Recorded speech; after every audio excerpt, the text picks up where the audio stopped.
ఒకటి, పాంపు దాడి నుంచి దేవుడు నన్ను విడిపించి ఉన్నాడు. రెండోదిగా యాక్సిడెంట్ నుంచి కూడా దేవుడు నన్ను విడిపించి ఉన్నాడు.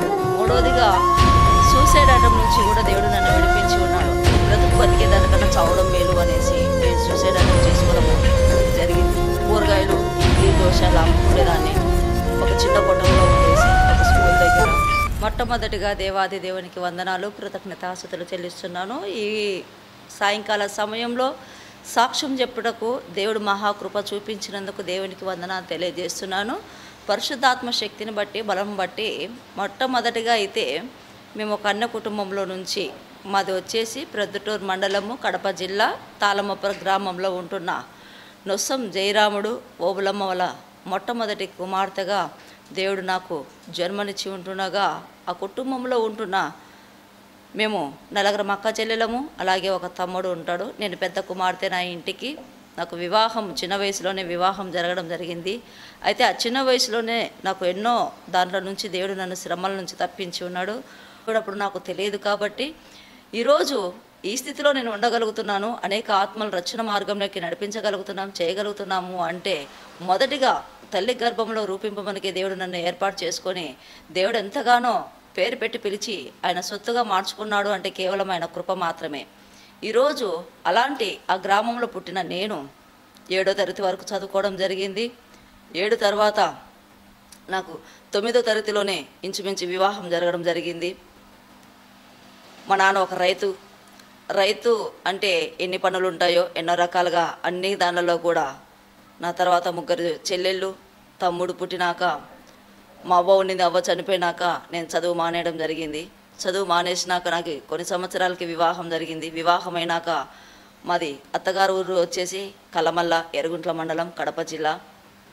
అలాంటి స్థితిలో మేము ఎంతగానో అమ్మగారింటికాడైతే నా పేరు నొస్సం వెంకటలక్ష్మ అయితే భయంకరమైన విగ్రహారాధన నుంచి, అంటే తాళమపురంలో చాలామందికి తెలుసు అక్కదేవతలు, అలాగే పేర్ల సావిడి, అలాగే మాకు మైసూరమ్మ, నల్లాలమ్మ, గంగమ్మ, అలాగే దర్గాకు కూడా వెళ్ళే వాళ్ళము. నేను సదింపులు కూడా చేస్తూ ఉన్నాను. అలాంటి స్థితిలో నుంచి నాకు వివాహమైనాక అత్తగారు ఊరికి వచ్చినాక మా పెద్ద మామ వచ్చేసి ఎవరైతే మామూలుగా చనిపోతారో వాళ్ళకి కర్మకాండాలు చేసేదానికి వెళ్ళేవాడు. అలాంటి కుటుంబంలో ఉన్న నేను వివాహమైనాక నాకు సంతోషం అనేది లేదు. ఎంత కష్టం అంటే అంత కష్టంగా ఉండింది. ఎన్నో రకాలుగా వివాహమైనాక 3 నెలలకి నాకు పెద్దబాబు కడుపులో పడడం జరిగింది. అయితే నేను గణంలో కటింగ్, నేను అంతవరకు నేను ఏ పని చేసేదాన్ని కాదు. అయితే ఆడికి వెళ్ళినాక నేను అన్ని పనులు నేర్చుకోవడం జరిగింది, చేయడం కూడా జరిగింది. లాస్ట్కు వచ్చేసి 2 పిల్లలు పుట్టినాక నేను గనుల దగ్గర, ఎరుగుంట్ల దగ్గరలో గనుల్లో కూడా కటింగ్ కోయడము, చేయడము, గనుల పని చేయడము, ఇవన్నీ కూడా జరుగుతూ ఉన్నాయి. అలాంటి స్థితిలో నేను ఎన్నో దేవుళ్లకు, దేవతలకు, అంటే ఏ దేవుణ్ణి ఏ దేవతని నేను విమర్శించేది కాదు, కానీ చెట్టుకు పుట్టకు ప్రతి దానికి నేను మొక్కి నా జీవితం ఎలాగా, నా పిల్లల జీవితం ఎలాగా, నా భర్త ఏంది ఇలా ఉన్నాడు, అంతవరకు నాకేమీ తెలియని పరిస్థితిలో ఉన్నప్పుడు ఎంతగానో నా భర్త చేస్తున్న ప్రతిదీ కూడా నేను చూసి కూడా కామ్గా, ఎందుకంటే తల్లిదండ్రులు సహకరించలేని పరిస్థితి, బంధువులు సహకరించలేని పరిస్థితి, అత్తమామలు సహకరించలేని పరిస్థితి, ఒంటరిగా ఎన్నో రాత్రులు ఏడ్చిన రోజులు ఉన్నాయి. ఎవరికి ఏం చెప్పినా కూడా ముందు నువ్వు బాగుండు, ఎప్పుడు అనారోగ్య పరిస్థితులలో ఉంటున్నాను నేను. వివాహమైనాక 2 పిల్లలు పుట్టినాక నాకు టీబీ వ్యాధి రావడం జరిగింది. ఆ టీబీ వ్యాధి నుంచి దేవుడు నన్ను, అంటే దేవుడు తెలియని తల్లికే ఎంతగానో ఆ ట్యాబ్లెట్లు వేసుకొని కోర్స్ తీసుకొని నాకు కూడా నాకు అనారోగ్యము ప్రతిసారి నాకు ఎంతగానో కురింగిపోయేదాన్ని, క్షీణించిపోయేదాన్ని, ఎప్పుడు అనారోగ్యంగా ఉండేదాన్ని. అలాంటి పరిస్థితులలో మా ఆయన యాక్సిడెంట్ అయ్యి చనిపోవడం జరిగింది. అంతకుముందే నేను మళ్ళీ ఆ గనుల దగ్గర నుంచి ఖాళీ చేసేసి అమ్మ వాళ్ళ ఇంటి కాడికి రావడం జరిగింది. మా భర్త ఎప్పుడు అనుమానించేవాడు, చేసేవాడు, చెందేవాడు. అయితే దేవుడు మహాకృపను బట్టి దాని నుంచి విడిపించి అమ్మ వాళ్ళ ఇంట్లో వచ్చి, అక్కడికి వచ్చినాక నేను కూరగాయలు, ఇడ్లీ, దోశ అలా అమ్ముకునేదాన్ని. ఒక చిన్న కొట్టంలో ఉండేసి ఒక స్కూల్ దగ్గర. అప్పుడు కూడా నాకు నెమ్మది లేదు, సమాధానం లేదు. ఎందుకంటే అనుమానం పైన భూతమనలాగా ఎన్నో రకాలుగా నా మీద నింద వేసి, ఎన్నో రకాలుగా నన్ను అవమానించి, ఎన్నో రకాలుగా నన్ను బాధపెట్టి, దానికి సపోర్ట్గా కూడా ఎంతోమంది నన్ను బాధ పెట్టడం జరిగింది. అయితే ఈ బ్రతుకు బతికే దానికన్నా చావడం మేలు అనేసి నేను సూసైడ్ అటెంప్ట్ చేసుకోవడము జరిగింది. అయితే దేవుడు మహాకృపను బట్టి దాని నుంచి దేవుడు విడిపించి ఉన్నాడు. మా భర్త 2027 ఏప్రిల్లో చనిపోయాడు. నాకు వివాహమైనాక 6 సంవత్సరాలు పూర్తి చేసుకుని 7వ సంవత్సరంలోనే యాక్సిడెంట్ అయ్యి ఎరుగుంట్ల దగ్గర చనిపోవడం జరిగింది. చనిపోయినాక ఇంకా నా జీవితం ఇంకా శూన్యంగా అయిపోయింది. ఇంకా ఆడపిల్ల ఒంటరిగా ఉంది అంటే ఎంతోమంది ఎన్నో రకాలుగా మాట్లాడేవాళ్ళు, ఎన్నో రకాలుగా విమర్శించేవారు, ఎన్నో రకాలుగా తప్పు పట్టేవాళ్ళు. అలాంటి సిచ్యువేషన్లో నేను ఒక్కదాన్ని కూడా ఉండడము చాలా భయంకరమైన పరిస్థితులలో నేను చేస్తున్నాగా అలాంటి సమయంలో మా ఫ్రెండ్ ఓబులమ్మ అనేసి లింగాపురంలో ఉంటుంది. నేను ఒకరోజు రోడ్డు మీద నడుచుకుంటూ వెళ్ళేటప్పుడు ఆమె హాస్పిటల్లో పనిచేస్తూ ఉంటే, ఏం లక్ష్మి ఇట్లా వచ్చినావు, ఏమైంది నీ పరిస్థితి, ఏమి ఇట్లా ఉన్నావు, ఏమి ఇలా అయిపోయినావు అంటే, ఇలా నా భర్త చనిపోయాడు, 2 పిల్లలు ఉన్నారు, చిన్న పిల్లలు, ఒక బాబుకు 7 సంవత్సరాలు, ఒక బాబుకు 5 సంవత్సరాలు. నేను ఎలా జీవించాలో, ఇంటికాడ ఉంటే మంచిగా ఒక మాట మాట్లాడుతున్నారు, చేస్తున్నారు. కూరగాయలు అమ్ముతూ అమ్మ వాళ్ళ ఇంట్లో జీవనం చేస్తూ ఉన్నాము. అయితే ఎన్నో ఇబ్బందులు పడుతూ, ఎన్నో ఇరుకులు పడుతున్నాను, ఎన్నో నిందలు పడుతూ ఉన్నాను. నేను ఏం చేయాలి అన్నప్పుడు ఆమె ఒక నర్సుగా అక్కడ నాకు పని ఇప్పించడం జరిగింది. ఉదయంకాలం చీకట్లో 4కు లేచి మార్కెట్కి వచ్చి మార్కెట్లో కూరగాయలు తీసుకొని ఆ కూరగాయలు తాళమపురానికి తీసుకుని వెళ్ళి ఆడ అమ్మి ఆ నుంచి మళ్ళా రెడీ అయ్యి వచ్చేసి 9 కల్లా నేను ప్రొద్దుటూరులో హాస్పిటల్లో పని చేసుకుంటూ మధ్యాహ్నం కూడా ఉదయం ఏమి తినేదాన్ని కాదు, మధ్యాహ్నం కూడా బయట తెచ్చుకొని తినేదాన్ని. అయితే ఎన్నోసార్లు ఎన్నో విధాలుగా చాలా కష్టాలు, చాలా బాధలు, నిందలు, అవమానాలు. అలాంటి సిచ్యువేషన్లో ఒంటరిగా ఉన్నప్పుడు ఒక వ్యక్తి నన్ను ఎంతగానో దాడి చేసి ఎన్నో రకాలుగా ఇబ్బంది పెట్టి, ఎన్నో రకాలుగా నన్ను బాధ పెట్టి, ఎన్నో చిత్రహింసలకి ఎన్నో రకాలుగా ఎవరు చెప్పినా కూడా అలాంటి పరిస్థితులలో నేను హాస్పిటల్లో పనిచేసేటప్పుడు ఒక అక్క, దేవి అక్కని వచ్చేసింది. ఆమె, నువ్వు బ్యూటీ పార్లర్ నేర్చుకో, నీకు ఖచ్చితంగా, నాకు వివాహం కాలేదనుకునింది నేను డ్రెస్ చేసుకుని అక్కడ ఉంటే, లేదక్క నాకు వివాహం అయింది, నా భర్త చనిపోయినాడు, నేను ఇలాంటి సిచ్యువేషన్లో ఉన్నాను, నా పరిస్థితి ఇది అని చెప్పుకున్నప్పుడు ఆమె బ్యూటీ పార్లర్ నేర్చుకోవడం జరిగింది. బ్యూటీ పార్లరు చాలా కష్టపడి నేర్చుకున్నాను.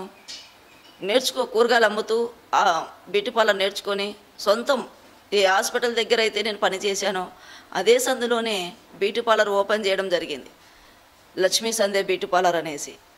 రోజుకి కూడా నా వ్యాపారం బాగా జరుగుతూ ఉండింది.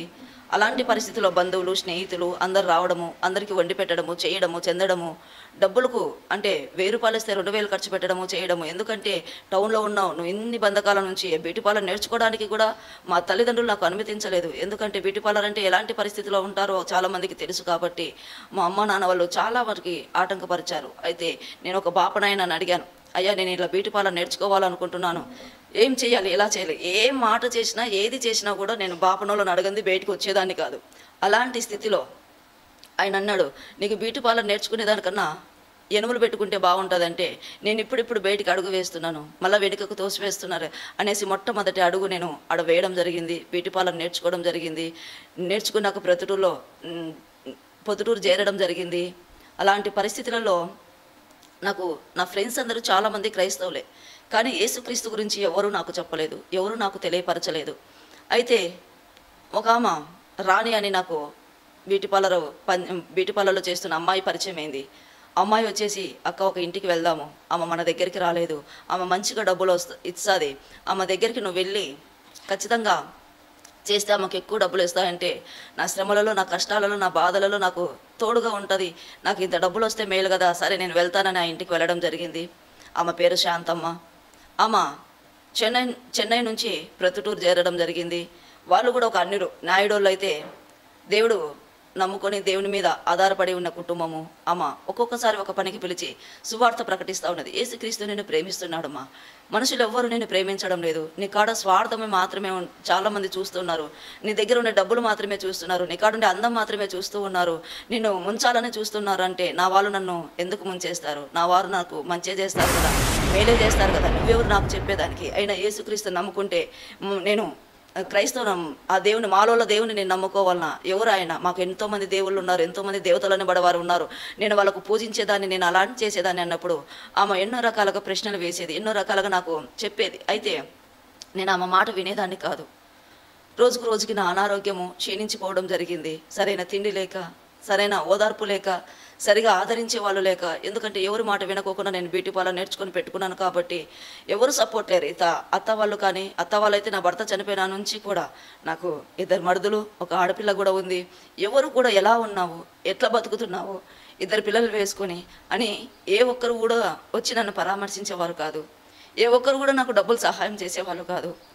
ఎలా బ్రతకాలనో తెలియని పరిస్థితులలో దేవుడు ఆ శాంతమ్మ ద్వారా దేవుడు నిన్ను ప్రేమిస్తున్నాడు అంటే, మనుషులు ఎంతమంది నన్ను ప్రేమిస్తా ఉంటే నేనే వద్దనుకుంటున్నాను అన్నప్పుడు నేను ఎంతగానో కృంగిపోయిన స్థితిలో నాకు ఈ జీవితం వద్దు, నాకు ఈ బ్రతుకు వద్దు అని ఎవరు ఏమి అనుకోకుండా చేయకోకుండా కూడా ఒకరోజు శనివారం నైట్ అనుకుంటాను 20 నిద్ర మాత్రలు వేసుకుని వాసన తాగడం జరిగింది.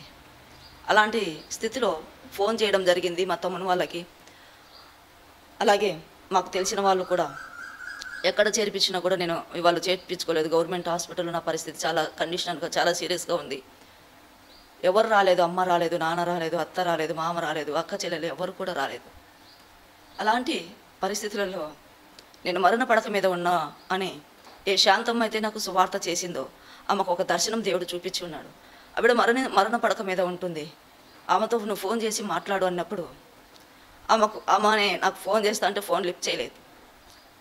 ఎందుకంటే నేను మాట్లాడలేని పరిస్థితి. నా గొంతంతా కూడా ఇప్పటికి కూడా వాపు ఉంటుంది. ఇదంతా కూడా మాట్లాడలేకునే పరిస్థితిని మా పెద్ద బాబు తీసుకొని, అమ్మకు బాగలేదు, వాళ్ళు ఏం చెప్పాలనో తెలియదు అని మాట్లాడే పరిస్థితులలో 10 ఏళ్ళప్పటికి పెద్ద బాబుకి ఆ 3 ఏళ్లలో ఎంతో నరకం అనుభవించాను, ఎంతో వేదన అనుభవించాను. ఏ రోజు కూడా నేను సంతోషంగా ఉండింది లేదు. అయితే ఆమె ఫోన్లో ప్రార్థన చేస్తానంటే ప్రార్థన అనేది కూడా మాకు తెలియదు. సరే మీ ఇష్టం చెయ్యండి అని చెప్పాము. ప్రార్థన చేస్తానే ఆమె 3 రోజుల నుంచి కోమాలో ఉండే వ్యక్తి నేను. అప్పుడు నాకు దేవుడు ఒక అర్ధగంట కల్లా కళ్ళు తెరిచి చేసినప్పుడు మళ్ళీ ఆమెకు ఫోన్ చేయడం జరిగింది పిల్లలు. అలాంటి దాంట్లో అప్పుడు పలానా సాటికి వెళ్ళు, పలానా వాళ్ళు ఉంటారు, నీకు ఖచ్చితంగా సహాయం చేస్తారు, నేను చెన్నై నుంచి వస్తానే నేను నీకు సహాయం చేస్తానని చెప్పింది. అప్పటికే మా అమ్మ మా నాన్న వాళ్ళు కానీ అందరూ కూడా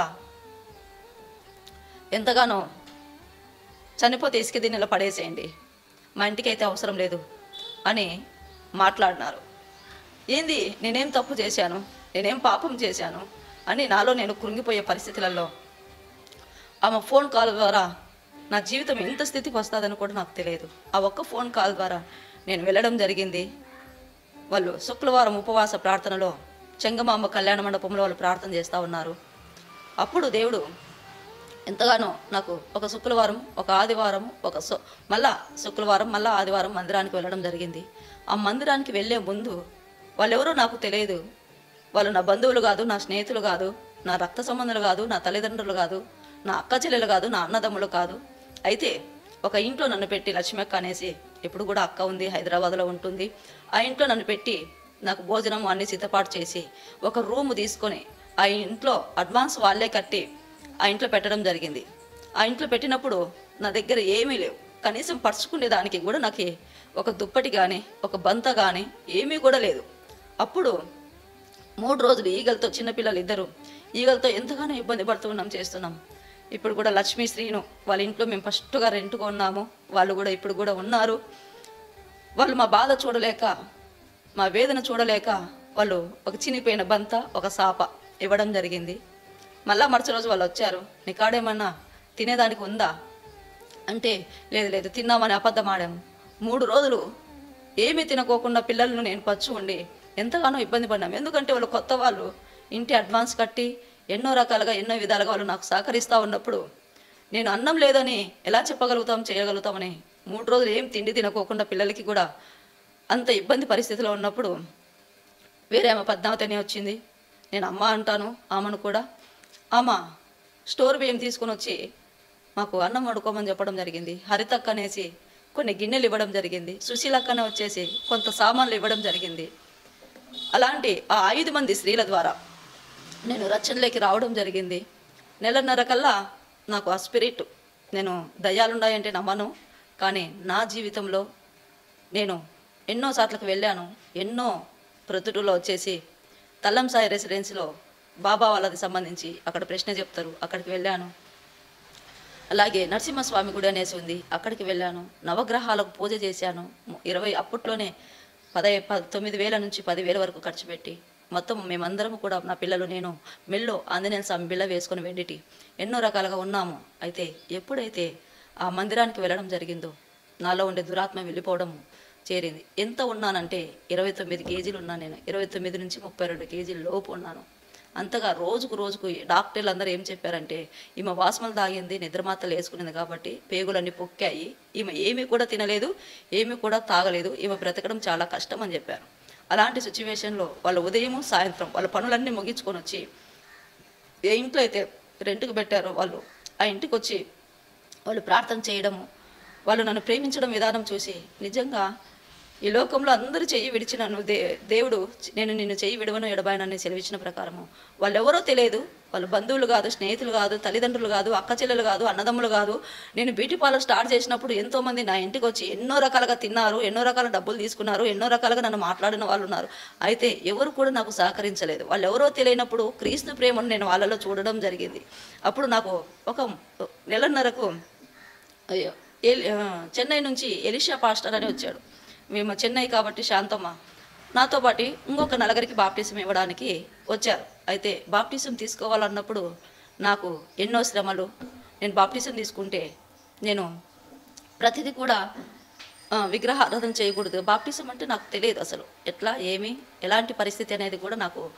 అప్పుడు వాళ్ళు చెప్పారు, నువ్వు ఇది చేయకూడదు, ఇది చేయకూడదు, ఇది చేయకూడదు అనేసి. సరే నేను చేయకోకుండా ఉంటాను, కానీ నాకు చాలా కష్టం ఉంటుంది. ఒక బంధకంలో ఉన్నాను. ఆ బంధకంలో నుండే మనిషి నన్ను ఇబ్బంది పెడుతూ చేస్తూ ఉన్నప్పుడు నేను ఎలాగా అన్నప్పుడు దేవుడు నిన్ను విడిపిస్తాడు ఆ బంధకం నుంచి, దేవుడు నిన్ను తప్పిస్తాడు ఆ బంధకం నుంచి, నువ్వు భయపడకోకుండా ముందుకు సాగిపో అన్నప్పుడు నేను వెళ్ళి బాప్టిజం ఇవ్వమంటే నాకు ఇవ్వమన్నారు. నువ్వు భయంకరమైన విగ్రహారాధన నుంచి వచ్చినావు, భయంకరమైన పాపం నుంచి వచ్చినావు, భయంకరమైన శాపం నుంచి వచ్చినావు, నువ్వెన్ని విడిపించబడాలంటే నీకు సమయం పడుతుంది, నీకు దేవుడు తెలియదు, నీకు ప్రార్థన తెలియదు, నీకు వాక్యము తెలియదు, నీకు బైబిల్ అంటేనే తెలియదు, నీకు బాప్టిజం ఇస్తే నువ్వు మళ్ళీ పడిపోయినావు అంటే, మళ్ళీ చేసినావు అంటే నువ్వు ఇబ్బంది పడతావు, చాలా సఫర్ అవుతారు, చాలా మేము కూడా ఇబ్బంది పడతాము, రక్షింపబడిన నీవు దేవుని కోసము క్రీస్తు సాక్షిగా ఉండాలన్నప్పుడు నాకు అర్థం కాలేదు.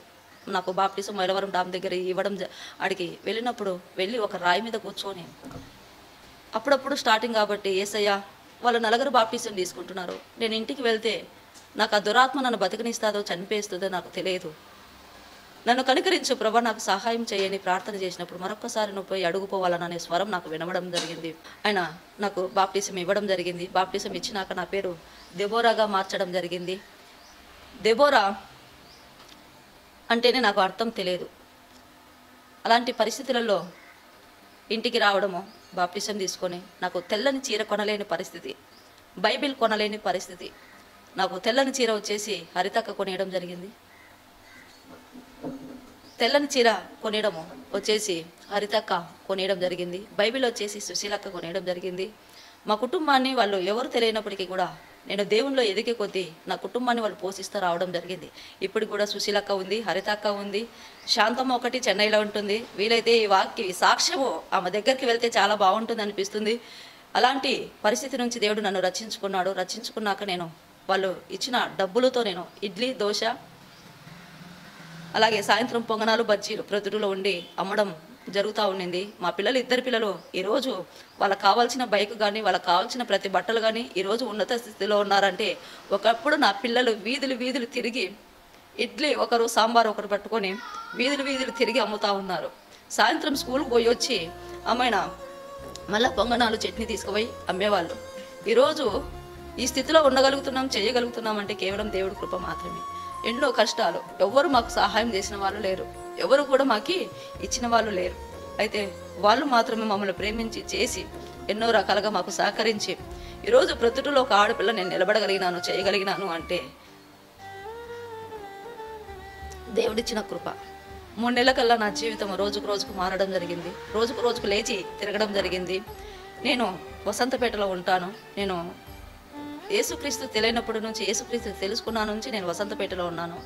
నేను ఒక కవర్లో బ్యూటీ పార్లర్ చేసుకునేదానికి ఒక హైబ్రో తెడ్డు, ఒక సిజరు, ఒక ఫేషియల్ కిట్ ఎత్తుకుని కవర్లో ఒక వీధిలో నడుచుకుంటూ వెళ్ళేదాన్ని. హెచ్ఐవి ఉందో, ఈమెకు టీబీ ఉందో, ఏ రోగం ఉందో, ఏంది మీ రోజు ఇట్లా పోతూ ఉంటుంది చేస్తుందని ఒకరోజు ఒక అక్క నన్ను నిలబెట్టి అడిగింది. సుశీల అక్కనేమా, అలాగే శ్యామ్లో వాళ్ళిద్దరు ఫ్రెండ్స్. అంటే అక్క, నా పరిస్థితి ఇది, నేను ఇప్పుడిప్పుడే దేవుడిని నమ్ముకుంటున్నాను, మీరు ప్రార్థన నేర్పిస్తారా, నాకు ప్రార్థన రాదు అన్నప్పుడు అందరం కలిసి ప్రార్థన చేయడము, నా సాక్ష్యం చెప్పడం మొదలుపెట్టాను. ఈరోజు వాళ్ళు కూడా నన్ను ఇప్పటికీ కూడా నాతో పాటు ఉండడం జరుగుతుంది. అందుని బట్టి దేవునికి మహిమ కలుగును గాక. అలాగ నన్ను ఎంతోమంది తునీకరించి, ఎగతాళి చేసి, నిందించి, అవమానించి, ఆ చెన్నై సేవకురాలు వెళ్ళేటప్పుడు వాళ్ళు చాలా ఫైనాన్స్ ప్రాబ్లం వచ్చేసి ప్రొద్దుటూరు విడిచి వాళ్ళు చెన్నైకి వెళ్ళిపోవడం జరిగేటప్పుడు మమ్మల్ని తీసుకుపోయి ఒక సంఘంలో పెట్టడం జరిగింది. అంతవరకు కరెంట్ ఆఫీస్ దగ్గర చిన్న కుటుంబంలో ప్రార్థన చేస్తూ ఉన్నారు. నేను బాప్టిజం తీసుకోకముందే పరిశుద్ధాత్మతో నింపబడి ఎంతగానో భాషలు మాట్లాడుతూ దేవుని స్తుతించడం జరిగింది. రక్షింపబడినాక నేను ఎంతగానో రోజుకు త్వరగా కోలుకోవడం జరిగింది. కోరుకున్నాక చేసినాక నేను పని చేసుకోవడం జరుగుతూ ఉన్నప్పుడు నేను సువార్త ప్రకటిస్తూ ఉన్నాను. సాయంత్రం సమయంలో మా ఇంటి చుట్టూ ఉంటున్న కుటుంబాలలో అంతా వెళ్ళి నేను ప్రార్థన చేసి సువార్త ప్రకటిస్తూ ఉన్నాను. అలాంటి సమయంలో చేసేటప్పుడు ఆ సంఘానికి తీసుకుపోయి వెళ్ళినప్పుడు నేను అప్పుడు స్టార్టింగ్ అంతే, నేను మందిరానికి వెళ్ళబట్టి 6 నెలలు అవుతుంది.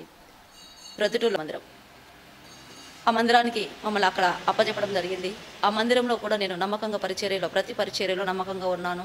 చిన్న పరిచర్య కానుంచి, బాత్రూమ్ కడిగే కానుంచి, ప్రతి పరిచర్యలో కూడా చెప్పులు కూర్చునేదానికి అనేక 5 మంది స్త్రీలు అయితే నన్ను రక్షణ మార్గంలోకి నడిపించారు. అలాగే 5 మంది యవ్వనస్తులు నాకు జత కావడం జరిగింది. ప్రసన్న, దెబోరా, బుజ్జి, ఎప్సీబా, బేబీ, ఈ 5 మందిని యవ్వనస్తులు పట్టుకొని ఇంచుమించు నేను కడప జిల్లా అంతా కరపత్రికలు పంచి సువార్త ప్రకటిస్తూ ఉన్నాం. ఎందుకంటే నన్ను తప్పించిన దేవుడు ఇతరులను కూడా తప్పించాలి, నన్ను విడిపించిన దేవుడు ఇతరులను కూడా విడిపించాలి, నన్ను బాగు చేసిన దేవుడు నేను అందరికీ తెలియపరచాలి అనేసి నేను బ్యూటీ పార్లర్ చేసుకుంటూ చెందుతూ ఒకరోజు అట్లా వెళ్ళి సువార్త ప్రకటించేదాన్ని. అలాంటి పరిస్థితులలో చిన్న పనిలో నమ్మకంగా ఉంటే మెండైన దీవెనలు కుమ్మరిస్తాడని దేవుని వాక్యం సెలవిస్తుంది అని. అలాంటి పరిస్థితులలో ఒక దైవ సేవకుడు కరోనా కన్నా ముందు మరేదాసు రాయచోటి దగ్గర చిన్న మాండ్యంలో ఉంటాడు. ఆయన మా ఇంటి పక్కలోకి రావడం జరిగింది. ఆయన వచ్చి ఆమె నన్ను పిలిపించడం జరిగింది. నేను నీకు సేవ ఉందమ్మా అని చెప్పడం జరిగింది. నేనేం సేవ చేయగలుగుతాను, నేను సేవకులే నమ్మను, నాకు అవసరం లేదు అని మాట్లాడడం జరిగింది. లేదు, నువ్వు అలా అనకూడదు, నీ మీద దేవుడు గొప్ప ప్రణాళిక కలిగి ఉంది. అప్పుడు దేవుడు మాట్లాడిన మాట, ఆయన అన్నాడు, 21 రోజు ఉపవాస ప్రార్థన ఉండు, దేవుడు నీతో మాట్లాడతాడు, దేవుడు నీకు సహాయం చేస్తాడు అన్నప్పుడు ఆ వాక్యము ద్వారా పరిశుద్ధ గ్రంథంలో నుండి విలాప వాక్యములు 2వ అధ్యాయము 13వ వచనము 14వ వచనంలో దేవుడు నాతో మాట్లాడిన మాట, యెరూషలేము కుమారి, ఎట్టి మాటల చేత నిన్ను హెచ్చరించుదును, దేనితో నిన్ను సాటి చేయుదును, సియోను కుమారి కన్యక, నిన్ను ఓదార్చుటకు దేనితో నిన్ను పోల్చుదును, నీకు కలిగిన నాశనం సముద్రం అంత గొప్పది, నిన్ను స్వస్థపరచగల వాడేవాడు, నీ ప్రవక్తలు నిరర్థకమైన వ్యర్థ దర్శనములు చూచి ఉన్నారు, నీవు చెరలేకి పోకుండా తప్పించుకున్నటకై వారు నీ దోషములు నీకు వెల్లడి చేయలేదు, వారు వ్యర్థమైన ఉపదేశములు పొందిన వారైరి, త్రోవ తప్పించు దర్శనములు చూచిన వారైరి. ఈరోజు ఈ వాక్యం ద్వారా దేవుడు ఎంతగానో నాతో మాట్లాడి, ఆ రోజు 21 రోజు ఉపవాస ప్రార్థన ఉన్నప్పుడు దేవుడు నాతో మాట్లాడాడు. అవును, నేను బ్యూటీ పార్లర్ ఇంటింటికి వెళ్ళి సువార్త ప్రకటిస్తూ బ్యూటీ పార్లర్ చేస్తూ ఎంతోమంది దేవుని సన్నిధికి నడిపించడం జరిగింది. ఎంతోమంది రక్షణ మార్గంలోకి నడిపించేదానికి దేవుడు కృప చూపించి ఉన్నాడు. నన్ను ఒక తిట్టు వ్యాపారస్తులు కూడా నువ్వు ఇంటింటికి పోయి ఇళ్ళగాడికి పోయి అడుక్కుంటున్నావని మాట్లాడిన వాళ్ళు ఉన్నారు. ఇట్లా దైవ సేవకులు ఎన్నో రకాలుగా విమర్శించిన వాళ్ళు ఉన్నారు. కరోనా రావడం జరిగింది, వ్యాపారం డల్ అయిపోయింది. అమ్మ వాళ్ళ ఇంట్లో నా నెల్లు ఉండడం జరిగింది. కానీ ఇంటి బాడిగ పొద్దుటలో ఇబ్బందికరంగా జరుగుతుంది, చాలా పరిస్థితులు ఉంది. అలాంటి సిచ్యువేషన్లో సురేష్ అక్కడ ఉన్నాడు.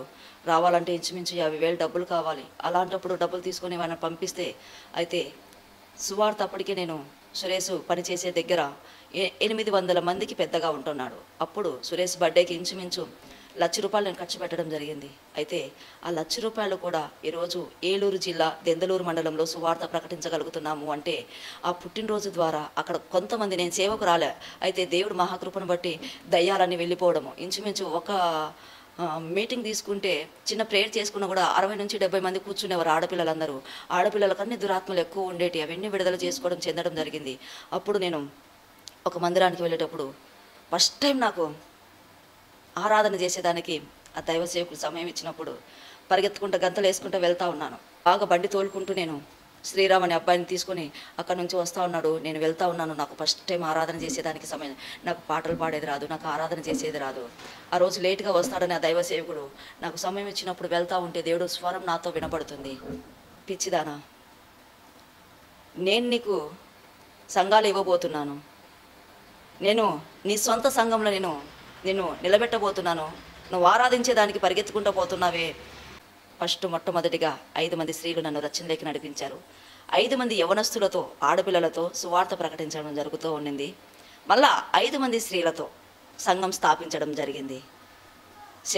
నవంబర్ 28వ తేదీ, అక్టోబర్ 10వ తేదీ మేము ఏ దైవ సేవకుడైతే నాకు సేవ ఉందని చెప్పాడో ఆయన ఉపవాస ప్రార్థన 40 రోజులు ఉన్నప్పుడు రాయచోటి చిన్నమాండ్యం దగ్గర నిన్న అక్టోబర్ 10 అలాంటి సమయంలో మేము అక్కడికి వెళ్ళడం జరిగింది. వెళ్ళినప్పుడు నేను, శ్రీరాము, మార్తమ్మ, మేరక్క, ఉషానమ్మ నాకు కొండ మీదకి వెళ్ళి ప్రార్థన చేయడం అంటే చాలా ఇష్టం. భోజనం తినకోకుండా చేయకోకుండా దగ్గరలో కొండ ఉంటే నడుచుకుంటూ వెళ్ళి పోయి ఆ కొండ మీద ప్రార్థన చేసేటప్పుడు నాకు సంఘానికి పేరు ఇవ్వడం జరిగింది. కృప షారోన్ మినిస్ట్రీ అనేసి. ఏంది ప్రభు, నాకు అక్షరాలు కనపడుతున్నాయి, ఏం పేరు అనేది కూడా నాకు అర్థం కావట్లేదు అని ఆ పేరు బైబిల్లో రాసుకోవడం జరిగింది. శ్రీరామ్ ఫోటో ఎత్తాడు, ఆ ఫోటో కూడా ఉంది. ఆ పేరును పట్టుకొని వచ్చి నేను ప్రార్థన చేయడం మొదలుపెట్టినప్పుడు కృప నిజంగా అన్యజనులలో నుంచి, భయంకరమైన బాధల నుంచి, భయంకరమైన శ్రమల నుంచి, భయంకరమైన విగ్రహారాధన నుంచి, భయంకరమైన పాపం నుంచి, భయంకరమైన శాపం నుంచి దేవుడు నన్ను విడిపించి ఈరోజు ఆయనకు అపోస్తలైన పౌలుకు నా కృప నీకు చాలు అన్నట్టు ఈరోజు ఈ దీనురాలికి కూడా కృప. అలాగే అగ్ని లేకోకుండా అంటే అద్భుతాలు జరగవు, ఆశ్చర్యకరములు జరగవు, సూచన క్రియలు జరగవు అనేసి పరిశుద్ధాత్మ దేవుడు అగ్ని షారోన్ దున్నబడిన భూమి ఈరోజు అనేక మంది హృదయాలు దున్నేదానికి, అనేక మందిని దేవుని మందిరానికి నడిపించేదానికి, అనేక మందిని తప్పుదావలో ఏది సరైన మార్గము, ఏది సత్యము, ఏది అనేది ఆలోచన చేయకోకుండా సంఘాలను చూస్తున్నారు, పెద్ద పెద్ద సంఘాలను, సేవకులను చూస్తున్నారు. కానీ సత్యమును కరువైపోతుంది. అందుకే అనేక మంది అబద్ధ ప్రవక్తలు ఆల్రెడీ బయలుదేరి ఉన్నారు, అబద్ధ బోధకులు బయలుదేరి ఉన్నారని దేవుని వాక్యం సెలవిచ్చినట్టు మనుషుల ద్వారా నష్టపోయినది ఉంది. అయితే నా దేవుడు ఎప్పుడు కూడా నన్ను నష్టపరచలేదు. ఈ రోజుకి ఇప్పటికీ కూడా నేను సచివ లెక్కలో ఉన్నానంటే 18 సంవత్సరాలు పూర్తి చేసుకొని రేపు నవంబర్ 28వ తేదీ సంఘం స్థాపించిన రోజు నాది. నేను బాప్టిజం తీసుకునేది కూడా నవంబర్ 28వ రోజు. అలాగే దేవుడు మనకు స్టార్టింగ్ సంఘము నిలబెట్టిన రోజు కూడా. అందుకే 21 రోజు ఉపవాసం ఉండి ప్రార్థన చేసినప్పుడు దేవుడు బయలుపరిచిన ఈ మాటను బట్టి ఈరోజు కృప అగ్ని షారోన్ అంటే వికసించిన షారోన్కి మినిస్ట్రీ అండ్ ట్రస్ట్. ఎందుకు ట్రస్ట్ పెట్టాము అంటే, ఒకప్పుడు నేను చెప్పాను కదా, పడుచుకునేదానికి నాకు చాప లేదు, కప్పుకునేదానికి నాకు దుప్పటి కూడా లేదు, ఈగలతో ఎన్నో రకాలుగా ఇబ్బంది, మాకు తిండి తినేదానికి తిండి లేదు, కనీసం స్టోర్ బియ్యం కొని 1 కేజీ తినలేని పరిస్థితి. ఒక తిట్టు కుటుంబం పెద్దది, బంధువులు చాలామంది ఉన్నారు, స్నేహితులు చాలామంది ఉన్నారు, నేను ఎంతోమందికి పెట్టడం జరిగింది. కానీ నా ఆపదలో, నా కష్టంలో, నా రోగములో, నా కన్నీటిలో నాకు సహాయం చేసింది నాకు ఎవరో తెలియని వ్యక్తులు ఈరోజు. అందుకే నా బంధువులకు పెట్టేదానికన్నా, నా స్నేహితులకు పెట్టేదానికన్నా నన్ను ఆదరించిన వాళ్ళ మాదిరి నేను అనేక మందికి ఆదరించే బిడ్డగా నన్ను నిలబెట్టు ప్రభు అని ప్రార్థన చేసినప్పుడు ఆ ట్రస్ట్ ద్వారా ఈరోజు అనేక మంది మేలులు పొందుకుంటూ ఉన్నారు. ఎందుకంటే తిండి లేక, ఒక్క పూట తిండి లేక, ఒక్క పూట పెట్టిన చాలు ప్రభు. యెషయా గ్రంథంలో అన్నట్టు ఈరోజు నా బంధకాలన్నీ విడిపించినాం, ఆకలి ఉన్న వారికి ఆహారం పంచిపెట్టుట, వస్త్రహీనత ఉండే వాళ్ళకు వస్త్రాలు ఇచ్చుట, నాకు ఇష్టమైన రోగంతో ఉండే వాళ్ళను పరామర్శించుట. నేను రోగంతో చనిపోయే మరణ స్థితిలో ఉన్నప్పుడు కూడా నా వాళ్ళు ఎవ్వరూ రాలేదు. నా తండ్రి మాత్రమే నా దగ్గరికి వచ్చి నన్ను స్వస్థపరిచి, నన్ను ఆదరించి, నన్ను ఓదార్చి, నాకు సహాయం చేసి, నాకు ఆరోగ్యం ఇచ్చి, నన్ను నిలబెట్టి ఈరోజు ఈ స్థితిలో నేను కృపా అగ్ని షారోన్ మినిస్ట్రీ. చాలామంది ఫేస్బుక్లో చూస్తూ ఉంటారు, చాలామంది లైవ్లో కానీ యూట్యూబ్లో కానీ ట్రస్ట్ అనేక మందికి పేదలకు సహాయం చేసి ప్రతి నెల కూడా 3 సంవత్సరాలు పూర్తి చేసుకుని 4వ సంవత్సరంలో అడుగు పెడుతూ ఉన్నాం మేము. అలాంటి సిచ్యువేషన్లో ఈరోజు 5 మందితో స్టార్ట్ అయిన సంఘాన్ని దేవుడు మహాకృపను బట్టి 150 మంది దాకా దేవుడు చేశాడు. అలాగే కుచ్చుపాపలో, అలాగే రామాపుర గ్రామంలో, అలాగే ఏలూరు జిల్లా దెందలూరు అయితేనేమి, గుంటూరు అయితేనేమి, నంద్యాల అయితేనేమి, హైదరాబాద్ అయితేనేమి, ఎక్కడెక్కడో దేవుడు నన్ను తీసుకువెళ్తున్నాడు. విధవరాల్ని, ఒంటరిదాన్ని, నాకు దేవుడు అంటే తెలియని దాన్ని, వాక్యం అంటే తెలియదు, పాటలు అంటే ఎలా పాడాలనో తెలియదు, ఆరాధన ఎలా చేయాలనో తెలియదు. అయితే ఏ దానికి ఆ రోజు పాపంలో ఎలాగ పిలిచి ఉన్నారో ఈరోజు కూడా చదువులేని నన్ను కూడా పిలుచుకొని అనేక మందికి స్వస్థత కలగజేసి, అనేక మందికి విడుదల చేసి, ఇంచుమించు కృపా అగ్ని షారోన్ మినిస్ట్రీ ద్వారా నన్ను ఏర్పాటు చేసుకొని ఆడపిల్లనైనా ఒంటరిదాన్నైనా కూడా దేవుడు నాకు తోడుగా ఉండి మా సంఘంలో కానీ ఎక్కడికైనా వెళ్ళినా కూడా నేను ఒక్క రూపాయి కూడా డబ్బులు తీసుకోను. ఎందుకంటే నా తండ్రి ఉచితంగా ఇచ్చాడు, ఉచితంగా ప్రకటించమన్నాడు కాబట్టి ఉచితమైన సేవ చేయగలుగుతున్నాము. వేసే ప్రతి రూపాయికి కూడా నేను దేవునికి లెక్క చెప్పాలా కాబట్టి ఈరోజు సంఘంలో ప్రతి ఆదివారం భోజనాలు పెట్టడం కానీ ప్రతి దాంట్లో కూడా రాకపోకలు ఎక్కడెక్కడ బద్వేలు కానీ ఏదైనా సరే వాళ్ళు ఇస్తే చేయి పట్టినది కూడా నేను సంఘానికి. సంఘం కట్టబడింది 3 సెంట్ల స్థలంలో రేకులు వేయగలిగినాము. రేకులకు కూడా ఎవరిని కూడా ఒక్క రూపాయి మేము సంఘం కడుతున్నాం చేస్తున్నాము మాకు సహాయం చేయనని నేను అడగలేదు. ఎందుకంటే నన్ను పిలిచిన వాడు నమ్మదగిన వాడు కాబట్టి నాకు తెలియకుండా నన్ను సహకరిస్తున్న ప్రతి వారు కూడా ఎంతగానో నేను పేరు పేరున వందనాలు తెలియజేస్తున్నాను. ఈరోజు కృపా అగ్నిశారన్ మినిస్ట్రీ అంచెలంచెలుగా వెళ్ళగలుగుతుంది, చేయగలుగుతుంది అంటే మోకరించి కన్నీరు కార్చిన ప్రార్థన వలనే. ఎన్నో శోధనల నుంచి, ఎన్నో శ్రమల నుంచి, ఎన్నో కష్టముల నుంచి, ఎన్నో బాధల నుంచి, ఎన్నో వేదల నుంచి, ఎన్నో కన్నీటి మధ్య నుంచి దేవుడు నన్ను నడిపిస్తూ నన్ను ముందుకు సాగిపోతూ ఈరోజు ఈ స్థితిలో నేను నిలబడగలిగినాను, చేయగలుగుతున్నాను, చెందగలుగుతున్నాను అంటే ఈరోజు వ్యర్థమైన ఉపదేశం పొందిన వారి దగ్గరికి వెళ్ళకూడదు.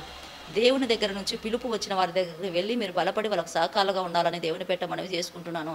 నా సాక్ష్యము ఇంకా ఎంతగానో ఉంది. నా ఫోటోలు కానీ ప్రతిదీ కూడా చూస్తే నిజంగా ఎన్నో వ్యాధుల నుంచి, ఎన్నో బాధల నుంచి, ఎన్నో నిందల నుంచి, ఎన్నో అవమానాల నుంచి, నిజంగా సేవ స్టార్ట్ అయిన నుంచి డబ్బుల కోసం ఈ సేవ చేస్తున్నామని మాట్లాడిన వాళ్ళు ఉన్నారు.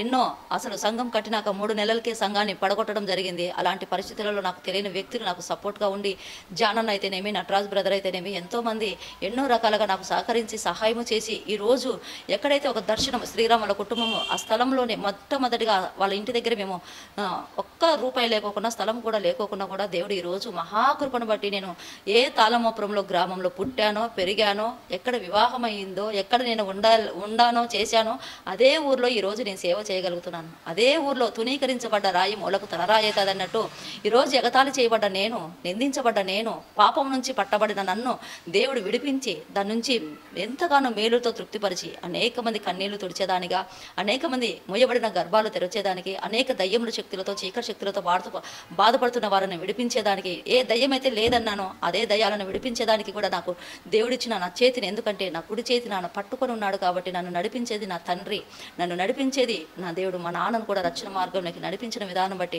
నిజంగా ఎలా వస్తుందో తెలియదండి. ఆదివారం అన్నాలకల్లా శనివారం సాయంత్రానికల్లా సమకూర్చబడి సహాయం చేసి అనేక మందికి పేదలకి మొదటి శుక్రవారం మేము కొండ మీదకి వెళ్తాము. కొండ మీదకి వెళ్ళినప్పుడు 6,000 నుంచి 7,000 భోజనాలు ఖర్చులు అవుతాయి. అయినప్పటికీ కూడా దేవుడు సహాయం చేసి సమకూరుస్తూ కృపా అగ్నిశారన్ మినిస్ట్రీ అనే ట్రస్ట్ ఎంతగానో విస్తరించగలుగుతుందంటే నలుగురి సేవకులు నేను తయారు కాదు, ఇంచుమించు 100 మంది నుంచి 1000 మంది సేవకులను తయారు చేయాలని దేవుడు మహాకృపను బట్టి నేను రక్షణలోకి వచ్చిన నుంచి ఇంచుమించు 1,200 మంది రచన మార్గంలోకి నడిపించిన దేవునికి కృతజ్ఞతాస్తుతులు చెల్లిస్తున్నాను. నా శక్తి చేత కాదు, నా బలము చేత కాదు, కేవలం ఆయన కృప చేత మాత్రమే. అనేక మంది అన్యజనులకు నేను వెలుగై ఉన్నాను అంటున్నాడు. అలాంటి వెలుగు లేకి నడిపించే దానికి దేవుడు నాకు ఇచ్చిన శక్తిని బట్టి, బలాన్ని బట్టి, ప్రేమను బట్టి దేవుని స్తుతించగలుగుతున్నాను. ఈరోజు ఒంటరిగా బాధపడుతున్నావో, వేదన పడుతున్నావో, కృంగిపోయి ఉంటున్నావో, అయితే నీ పచ్చాన దేవుడు యుద్ధం చేసేవాడుగా ఉన్నాడు. నా పచ్చాన చేసిన దేవుడు నీ పచ్చాన కూడా దేవుడు యుద్ధం చేసేవాడుగా ఉన్నాడు. కాబట్టి ఎవరు కూడా భయపడకోకుండా ముందుకు సాగిపోవాలని నా సాక్ష్యము అనేక మందికి కూడా బలపడేదానికి సహాయం జరిగించిన నిజంగా సున్నావేమో. వాక్యాన్ని వెంబడించండి.